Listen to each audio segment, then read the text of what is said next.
कहानी में एक जेलस क्वीन होती है जो अपनी ही बेटी की खूबसूरती से जलती थी। खुद को खूबसूरत बनाने के लिए वो सारी हदें पार कर देती है। इसके अलावा वो बहुत ऐश पसंद थी। उसके इरादे भी अच्छे नहीं थे। अब क्वीन क्या चाहती थी, उसका मकसद क्या था, चलिए जानने के लिए बढ़ते हैं कहानी की तरफ, जिसका नाम है मिरर मिरर। कहानी की शुरुआत में हम एक किंगडम साम्राज्य को देखते हैं जहाँ के लोग बहुत हंसी खुशी अपनी जिंदगी गुजार रहे थे। अक्सर वो डांस करते रहते थे खुशी में, क्योंकि वो अपने किंग से बहुत खुश थे। अब वहाँ के किंग और क्वीन की एक बेटी पैदा होती है जिसका नाम वो स्नो वाइट रख देते हैं, क्योंकि उस बच्चे की स्किन स्नो की तरह वाइट और बहुत खूबसूरत थी। मगर उसे जन्म देते ही क्वीन की मौत हो गई, इसलिए किंग ने काफी साल तक प्रिंसेस स्नो वाइट को अकेले ही पाला। लेकिन बहुत जल्द किंग को एहसास हो गया कि प्रिंसेस को एक औरत की जरूरत है जो उसकी देखभाल कर सके, तो वो अपने लिए नई रानी ढूंढने के लिए निकल जाते हैं। उन्हें एक बहुत खूबसूरत औरत मिल भी जाती है जिसके प्यार में दीवाने होकर वो उससे शादी कर लेते हैं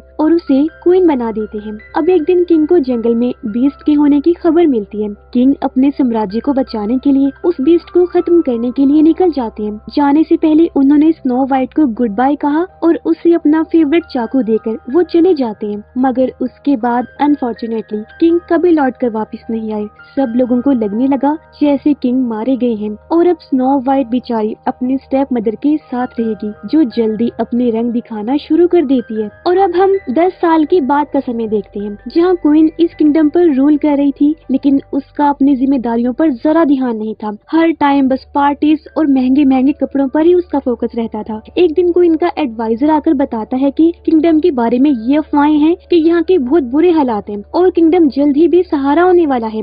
सब बड़े लोगों का कहना है कि क्वीन आपको शादी कर लेनी चाहिए ताकि किंगडम को नया राजा मिल सके। मगर इस प्रॉब्लम को बजाय सॉल्व करने की क्वीन कहती है कि जो ये अफवाहें फैला रहे हैं उन्हें खत्म कर दो। क्वीन ने स्नो वाइट को भी महल से बाहर जाने से मना कर रखा था। जब क्वीन की पार्टी होती थी तब तो स्नो वाइट को उसके रूम से भी बाहर आने की इजाजत नहीं होती। मगर जब स्नो वाइट की 18 बर्थडे आती है वो चुपके से अपने रूम से बाहर आकर पार्टी एंजॉय करने की कोशिश करती है, लेकिन क्वीन ने उसे देख लिया था। वो स्नो वाइट को डांट कर उसे वापस भेज देती है। उधर जंगल में हम दूसरे किंगडम के प्रिंस एंड्रयू को देखते हैं जो अपने साथी के साथ जंगल में एडवेंचर करने आया था, पर अचानक इन लोगों पर अजीब तरह के लंबे आदमी हमला कर देते हैं। वो प्रिंस एंड्रयू से उसका सोना छीन लेना चाहते थे, इसलिए तलवारों से दोनों पर हमला कर देते हैं। अब हालांकि एंड्रयू तलवारबाजी में काफी अच्छा था, लेकिन वो इन आदमियों के सामने टिक नहीं पाता, हार जाता है। पर यहाँ पता चलता है कि ये लंबे आदमी दरअसल बोने थे जिन्होंने खास किस्म की सूट पहने हुए थे, जो अब अपने असली रूप में आ जाते हैं। ये असल में 7 बोनों का ग्रुप था।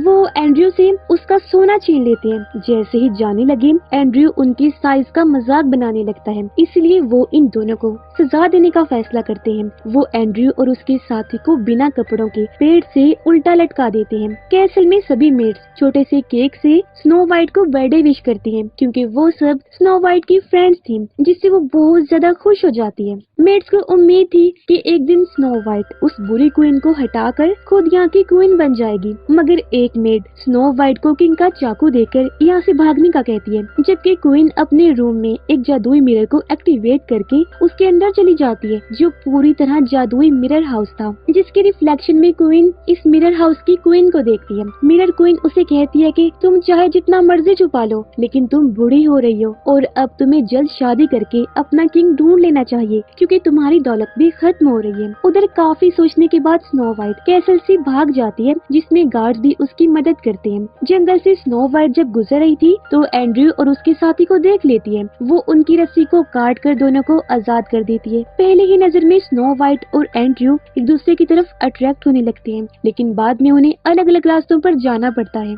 एंड्रयू और उसका साथी कैसल आकर क्वीन से मदद मांगते हैं। अपनी हालत के लिए वो सॉरी भी कहता है। क्वीन को एंड्रयू काफी पसंद आता है और जब उसे पता चला कि वो एक प्रिंस है तो वो एंड्रयू से शादी करने का फैसला करती है। उसका प्लान था कि अब मैं एंड्रयू के लिए एक और पार्टी अरेंज करूंगी जिसमें मैं उससे शादी के लिए प्रपोज कर दूंगी, पर उसका एडवाइजर कहता है कि हमारे पास पार्टी करने के पैसे नहीं है। क्वीन कहती है कि जाओ और लोगों से टैक्सेस जमा करके लाओ। एडवाइजर उसे समझाता है कि लोग बहुत गरीब हैं, टैक्सेस नहीं देंगे, लेकिन क्वीन उसकी एक नहीं सुनती। उधर स्नो वाइट टाउन पहुंच गई थी। वो देखती है कि हैवी टैक्सेस की वजह से लोगों का बुरा हाल है, वो बहुत गरीब हैं, जिस वजह से स्नो वाइट को काफी हैरत भी हुई, उसे बुरा भी लगा, क्योंकि उसने अपने बचपन में देखा था कि ये सब लोग किंग के साथ खुशी से डांस किया करते थे, गाते थे, मगर आज इनका ये हाल हो गया है। खैर तभी यहाँ एडवाइजर आकर नए टैक्सेस का ऐलान करता है। कहता है कि क्वीन को साम्राज्य की प्रोटेक्शन के लिए टैक्सेस चाहिए, क्योंकि हमारे टाउन में खतरनाक बीस्ट आ गया है।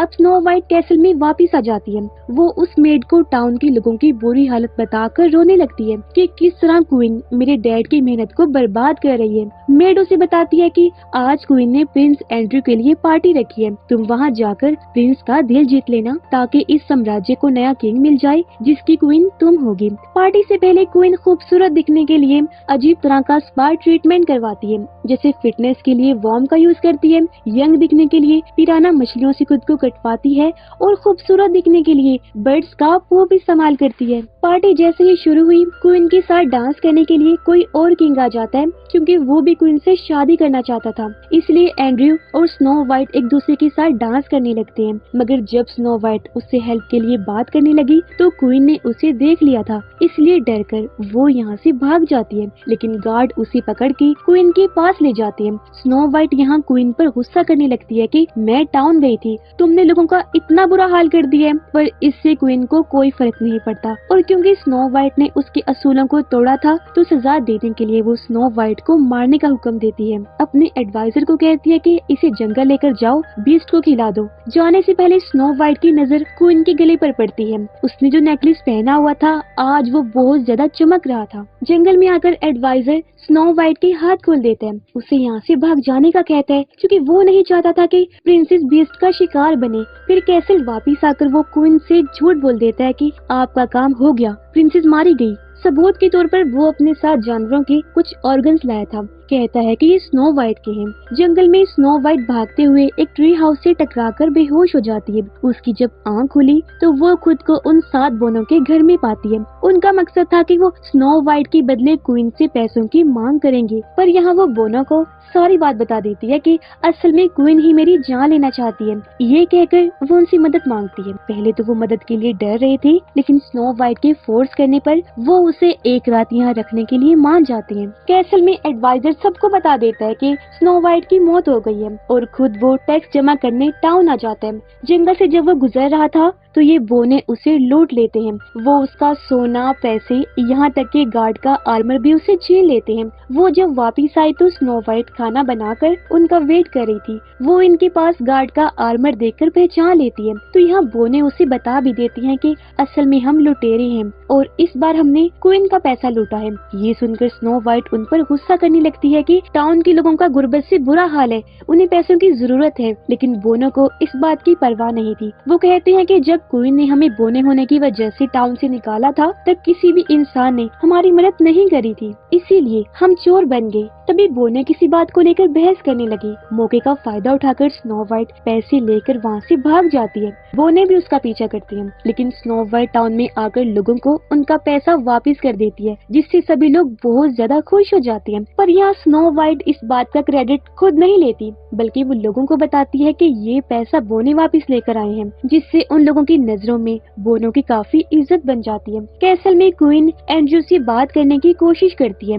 लेकिन वो तो बार बार स्नो वाइट का ही जिक्र कर रहा था। तंग आकर क्वीन उसे बता देती है कि वो मर चुकी है और उसे शादी के लिए प्रपोज करने ही वाली थी कि तब यहाँ एडवाइजर आ गया। वो बताता है कि मुझे चोरों ने लूट लिया है। ये सुनकर एंड्रयू को गुस्सा आ जाता है। वो चोरों से लड़ने के लिए वहाँ से चला जाता है। उधर बोने स्नो वाइट को कहते हैं कि हम तुम्हें अपने साथ तो रखेंगे, लेकिन एक शर्त पर, तुम्हें भी हमारी तरह चोर बनना पड़ेगा। वो कहती है मगर हम लोगों से नहीं बल्कि क्वीन से पैसा चुरा कर टाउन के लोगों को दिया करेंगे, जिसके लिए खुशी खुशी स्नो वाइट मान जाती है। इसलिए बोने उसे चोरी करने की स्किल सिखाती हैं, जैसे कि तलवारबाजी और लोगों को बेवकूफ बनाने के लिए खूबसूरती का इस्तेमाल कैसे करना है। ये काम करने के लिए वो स्नो वाइट को नए कपड़े भी लाकर देते हैं, जिसके बाद ये सब अपने पहले मिशन पर निकल जाते हैं, जिसमें स्नो वाइट को एक खोई हुई लड़की बनकर लोगों को बेवकूफ बनाना था। लेकिन पहला ट्रैवलर जो यहाँ आता है वो एंड्रयू था, जो अपने साथ गार्ड्स को भी लाया था। अब बोने गार्ड्स को काबू करते हैं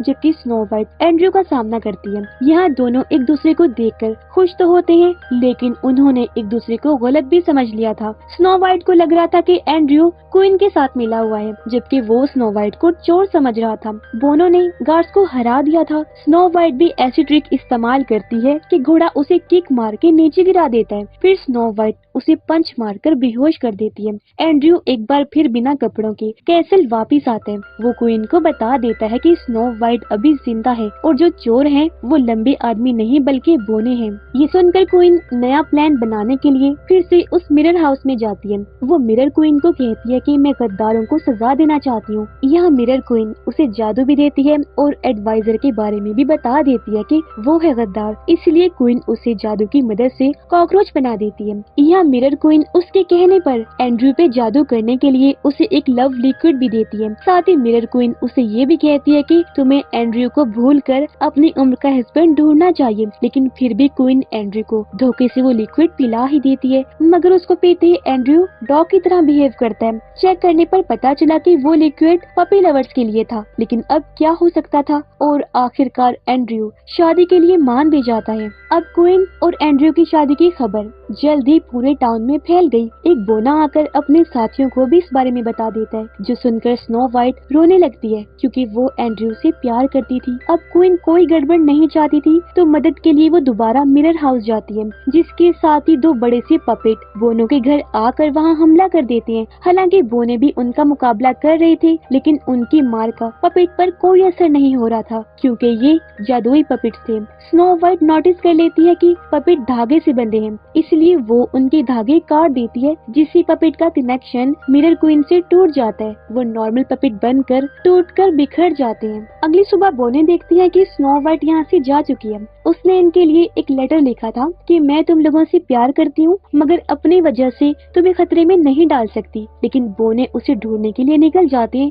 जो ज्यादा दूर नहीं गई थी। वो स्नो वाइट को कहती है कि तुमने हमारे लिए बहुत कुछ किया है और अब बारी है हमारी, हम तुम्हारे लिए कुछ करना चाहते हैं। जिसके साथ ही वो क्वीन की शादी खराब करने का प्लान बनाते हैं। एडवाइजर को फिर से इंसान बना दिया गया था। शादी की तैयारियां भी चल रही थी और एंड्रयू अभी भी डॉग की तरह ही बिहेव कर रहा था। अब पार्टी में बोने भी स्नो वाइट को लेकर आ जाते हैं और क्वीन के यहाँ आने से पहले ही वो एंड्रयू को लेकर यहाँ से भाग जाते हैं और उन्होंने सब मेहमानों के कपड़े भी उतार लिए थे, जो देखकर क्वीन काफी गुस्सा हो जाती है। अमीर लोग क्वीन को कहते हैं कि तुम किंगडम पर रूल करने के काबिल नहीं हो। वो उसकी काफी बेइज्जती करते हैं। उधर बोने एंड्रयू का अजीब बिहेव देखकर समझ जाते हैं कि वो जादू के असर में है। वो कई तरीकों से उसे होश में लाने की कोशिश करती हैं, लेकिन कोई फायदा नहीं होता। जिसके बाद वो लव मेथड का यूज करते हैं। स्नो वाइट को तैयार करके उसे एंड्रयू को किस करवाते हैं, जिससे वो फाइनली होश में आ जाता है। पर तभी अचानक जोरदार आवाजें आने लगी क्योंकि बीस्ट करीब आ चुका था। स्नो वाइट बीस्ट से लड़ने के लिए चली जाती है।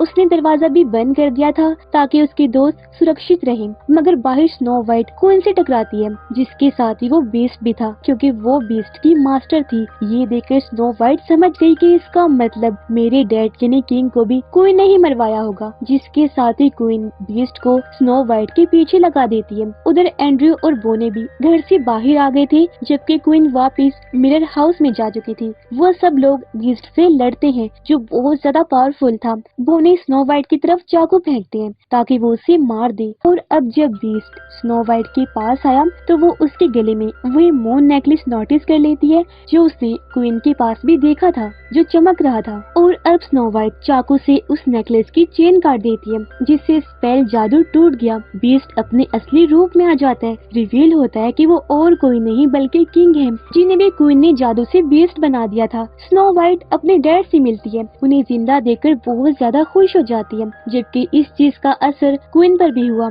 इतना सारा जादू इस्तेमाल करने के बदले उसे अपनी जवानी देनी पड़ती है और वो पूरी तरह बूढ़ी हो जाती है। अब किंग स्नो वाइट और प्रिंस की शादी करवा देते हैं, जहाँ पार्टी में क्वीन स्नो वाइट को एक और जादुई एप्पल खाने को देती है, पर स्नो वाइट ने उसे पहचान लिया था। वो एप्पल चालाकी से क्वीन को ही खिला देती है, जिससे जादू पूरी तरह टूट जाता है। इससे होता ये है कि वो पूरा मिरर हाउस भी बर्बाद हो जाता है, साथ ही पूरे राज्य को स्पेल से आजादी मिल जाती है। सभी लोग खुशी से झूम उठते हैं और इसी हैप्पी एंडिंग के साथ ये कहानी इधर ही खत्म हो जाती है। स्टोरी आपको कैसी लगी, अपनी राय का इज़हार कमेंट बॉक्स में जरूर कीजिएगा। साथ ही मिलते हैं अगली वीडियो में। Good bye, thanks for watching.